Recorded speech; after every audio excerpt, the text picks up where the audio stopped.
Hello and welcome if you're joining me today. We're doing Daf 53 of Chullin Daf 8. It's a Steinsaltz Edition, and just a quick summary. This Daf discusses the halachic status of an animal that has been clawed by a predator.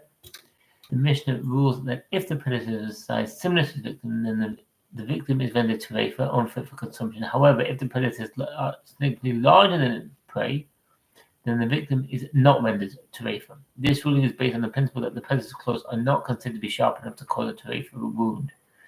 The Gemara discusses a number of hypothetical cases, including one in which a lion claws an ox. The Gemara rules that if the claws are dry, then they are not likely to cause a terefa wound. However, if the claws are wet, they are more likely to cause injury. The Gemara also discusses the case of a fox, which is not considered to be a predator that can render its prey terefa. The Gemara concludes that the halachic status of an animal has been clawed by a predator is determined on a case-by-case basis. The size of the predator, the sharpness of his claws, and the type of wound inflicted will all be taken into consideration when making the ruling. So that's the basic overview summary of this Daf A. So let's dive straight in.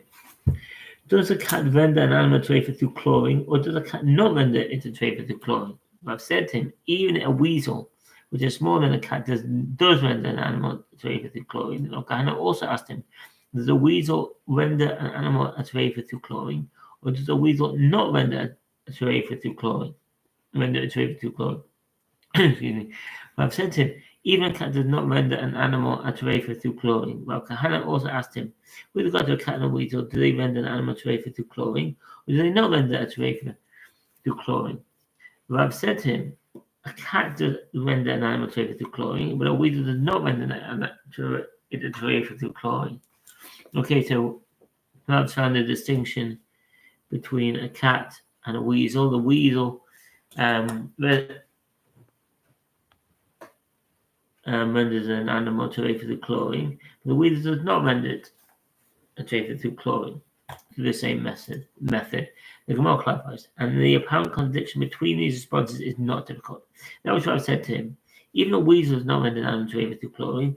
We'll say it about the case of clawed birds. And that which he said to him, even a cat does not render an animal terefa through clawing, was stated about the case of an adult sheep. That was what I said to him, a cat does render an animal terefa through clawing, but a weasel does not render a terefa through clawing, was stated about a case of and kids and lambs. The Mishnah states that a small bird clawed by a hawk is a terefa. Rav Ashi raises a dilemma with regard to other non-kosher birds. What non-kosher birds are offers to mean l'cholu. A hawk can effectively claw even a bird larger than itself, as long as it is technically considered a small bird, such as a dove or a pigeon. It cannot effectively claw chickens, geese, or larger birds unless they are still chicks. Other birds of prey can claw any bird their own size, but no bird larger than themselves. And according to the second version of the exchange in the Gemara, and that's from the Rambam Sefer Kadush, Hilchot Shechita 5:5, Shulchan Yodeh 57:3, beside a hawk. Do they render a bird a terefa through clawing, or do they not render a terefa through clawing? Now here is the Rav Ashi. When we were in the study of Rav Kahana, he said, other non-kosher birds do render a bird terefa through clawing. The Gemara asked, but did we learn in the Mishnah, or if it was clawed by a hawk in the case of a small bird, it's terefa? Apparently, when a hawk renders a small bird a terefa through clawing, the response, the Mishnah means that a small bird clawed by a hawk is rendered terefa, even in the case where it is as large as the hawk. But these other non-kosher birds can render a small bird a terefa only in the case where it is smaller than them. And there are those who say a small bird clawed by a hawk is rendered terefa even in the case where it is larger than the hawk. But these other non-kosher birds can render a small bird a terefa only in the case where it is almost as large as them. Rav Kahana. Several sages named Rav Kahana mentioned in the Talmud, and it's not always possible to discern which is the author of a given statement. Two are mentioned on this Amud. One was a disciple colleague of Rav in the first generation of the Babylonian Amoraim. The second of many years later as one of the last of the Babylonian Amoraim in the generation of Rav Ashi. As indicated here, he was a student of Rav Shimi Ba'ashi, student of Abaye. Said the name of Rav Shimi Ba'ashi, a fox, a shuol. The fox genus Vulpus is a carnivore from the dog family. It is apparently is approximately 70 centimeters in length, and its thick tail is around half the length of its body. The fox feeds on rodents, birds, insects, and fruit. Foxes are described in some of the songs as little foxes that spoil the vineyards, some of the songs 2:15. There's not when the animals are able to clawing. The Gemara asks, is that so? But when Rav Dimi came from Eretz Yisrael, Rav Dimi was a Moab between the third and fourth generations of the Amoraim. He lived both in Babylonia and in Eretz Yisrael during different periods of his life. He was apparently a Babylonian who moved to Eretz Yisrael in his youth and returned to Babylonia several times, submitting the statements of the sages living in Eretz Yisrael. In the Jerusalem town Rav Dimi is called Rav Avdimi, or Abduma Nahota. He was one of the sages given the title Nahotai, the emigrant sages, as they carried the rulings of Eretz Yisrael to Babylonia, mainly the statements of Rabbi Yochanan, Reish Lakish, and Rabbi Elazar. The list of sages who served this function includes Rabba Baba Hana, Una, and later Ravin and Rav Shmuel by Yehud. The Talmud reports dozens of halachic decisions communicated from one person to the other concerning which he engaged in discussion with the greatest sage of his generation. At the end of his life, he apparently returned to Babylonia where he died. He wrote his daughter Babylonia and said, and the incident in which a fox clawed and you in the bathtub of Beit Hini, what Beit Hini, but Merchov Shel Beit Hini. Those are determined in external sources. Beit Hini or Beit Hino is described as a place in the Mount of Honor next to Jerusalem during the Second Temple period. Nevertheless, it seems that the Gemara here is referring to another village known by this name during the Talmudic era, situated about 24 kilometers east of Caesarea. The village was home to medicinal baths. When an incident came before the sage, and they said, "This is a case of clawing." Safra said in response, "In that case, the predator was a cat, not a fox." Now, those who say the above exchange differently, Rav Kahana said the name of Shimi Ba'ashi, does a fox render an answer through clawing? Yesh Jerusa L'Shol, Shua. A fox cannot effectively claw adult sheep, but it can claw kids and lambs.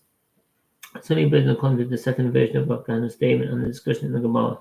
Say Kedush Hilchot Shechita 5:4, Shechot Yodei 57:1, and see the Bor Hagua there.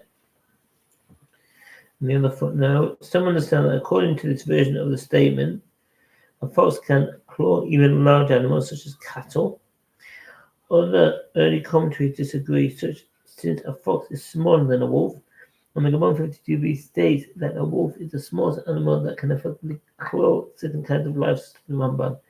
Many commentaries also disagree as to whether this statement indicates that a fox can effectively claw adult sheep, and by Abraham are based in or kids or lambs like a cat, says the Rambam.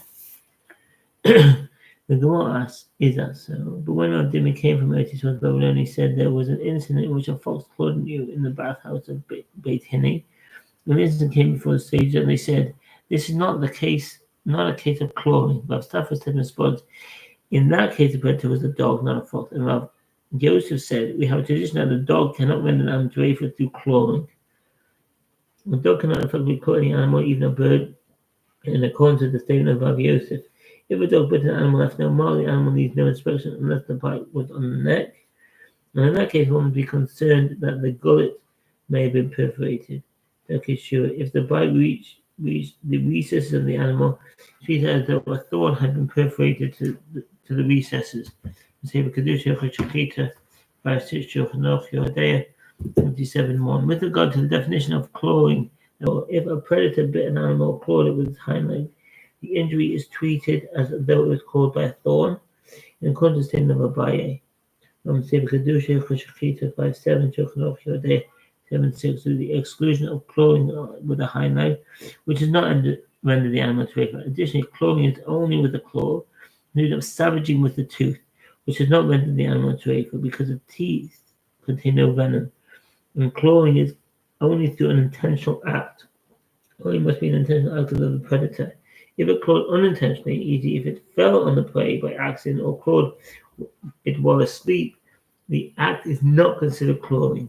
The animal is therefore kosher even if the flesh reddened around the body cavity in accordance with the statement of Abaye and Sefer Kedusha Shechita 5.7 Day 57.7 to the exclusion of an unintentional act which is not within the animal or terefa, e.g. if the predator accidentally fell on the prey with his claws outstretched and clawing is only while the predator is alive. Clawing can render an animal a terefa only when both predator and prey are alive.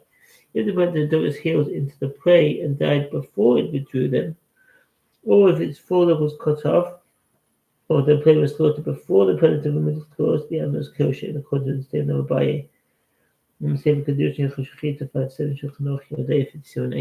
The exclusion of a case where it clawed an animal after death, which does not render the animal a terefa. The sage said, now that you said that an unintentional act of clawing does not render an animal a terefa, is it necessary to say that clawing is ineffective? The Gemara responds, no, it is necessary to teach this halacha for a case where a predator clawed while still alive, and they cut off its hand with its claws still inside the prey's flesh. Let's just say it injects its venom while it claws. Abaye teaches us that it injects its venom while it withdraws its claws. Accordingly, where the venom has yet to be injected before its death, before its hand is severed, the animal is kosher. Rav Huna says that Rav says, if a lion entered among the oxen, if a lion entered among the bulls, and afterward a claw was found in the back of one of them, one must be concerned that it may have been clawed even if the claw was moist and the animal was docile when it entered. This is certainly true if there were only claw marks, or if there were 5 claws in the bull's back. In the case of one must be concerned with regard to all the bulls in the enclosure. The halacha is in accordance with the opinion of Rav, or that of Shmuel. And in a case of uncertainty as to whether or not an animal was clawed, one must be concerned that it may have been, because on 53b, the may have ruled in accordance with the opinion of Shmuel. Let me see if Shechita 5.11, Shechita 57.14. And afterward, a claw was found stuck in the back of one of the oxen. One need not be concerned that perhaps the lion clawed it. What's reason for this? Even though a majority of lions claw their prey and only a minority of them do not claw, still it's unknown with regard to any lion that claws that its claw is not ripped out in the process. And therefore, with regard to this ox, since a claw sits in its back, and say that it rubbed against the wall, that it had a claw embedded in it. The Gemara objects. On the contrary, say that even though a majority of oxen rub against the wall, and only a minority do not rub, still it is known with regard to any ox that rubs that a claw does not sit in its back. And therefore, got to this ox, since a claw sits in its back, say that the lion clawed it. The Gemara responds, one can say this, and one can say that. Therefore, establish the matter according to its presumptive status. Okay, Milsa Chezke. The other commentators asked, why should the ox be kosher? The sage quote of a live animal that's forbidden due to prohibition against consuming a limb stemming from a living creature. Therefore, the animal should remain prohibited until it is proven kosher. And they answer that although the animal is forbidden due to that prohibition, it still does not have the status of a terefa, and proof is required to afford it that status, she can professors. In which case the ox is not a terefa. Accordingly, the ox is permitted because this case is one of uncertainty as to whether the animal was clawed. Now, Conformitus standard line of reasoning, as he said, one need not be concerned in a case of uncertainty as to whether the animal was clawed. Abaye said, we said that one need not be concerned that the lion clawed the ox when the claw is found in its back, since it is known that a claw is not ripped out during clawing, but only if the spot of a claw was found, i.e. a perforation, one must be concerned. And even if the claw was found in its back, we say that one need not be concerned only when it was moist, since it indicates that it was well connected to the flesh. Accordingly, if the lion had clawed the ox, this claw would not have been ripped out. But if the claw was dry, one must be concerned because it happens that such a claw is ripped out during clawing. And with regard to a moist claw as well, we said that one need not be concerned only when one claw is found in its back. But if there were 2 or 3 claws embedded in its back, we must be concerned because multiple claws were not likely to be embedded in the wall. And this is a halacha only when they are situated in a row as they are in the port of a lion. It was stated in Rav says, one not be considered in the case of uncertainty as to whether the animal is clawed. And Shmuel says, one must be considered in the case of uncertainty as to whether an animal is clawed, and the animal must be inspected. So the note says here, Shmuel Amar Choshim Safek Derusa, and Shmuel says one must be considered in the case of uncertainty as to whether the animal was clawed. Therefore, if the animal requires inspection before it may be consumed, if the flesh around the body cavity reddened, it is prohibited, and if not, it is permitted for consumption. The other commentators disagree as to Shmuel's reasoning. Some explain that this is an uncertainty with regard to Torah law, in which one must rule stringently, unless some other fact allows one to presume otherwise. That's Rabbeinu Yonah and the Rashba. According to his explanation, one cannot speak of upholding the animal state as permitted, because while it is alive, it is prohibited for consumption due to the prohibition against consuming a limb severed from a living creature. Although after slaughter it is no longer subject to the prohibition, its presumptive prohibited state is upheld, because the status quo carries over from one prohibition to another. And that's from the Shev Shemateta. Another reason to discount the animal's presumptive kosher state is that this presumption is based on the knowledge that most animals are kosher. Once some aspersion is cast as to the specific animal's kosher status, that status ceases to be presumptive. That's Ish. Others suggest an entirely different reason. Shmuel does not take issue with the preservation of the animal's presumptive status quo as kosher as in case of true uncertainty. Here, however, it is statistically more likely than not that the animal is clawed. Therefore, one may not rule leniently unless some other factor restores the balance of likelihood. That's from Tosfot on 43b.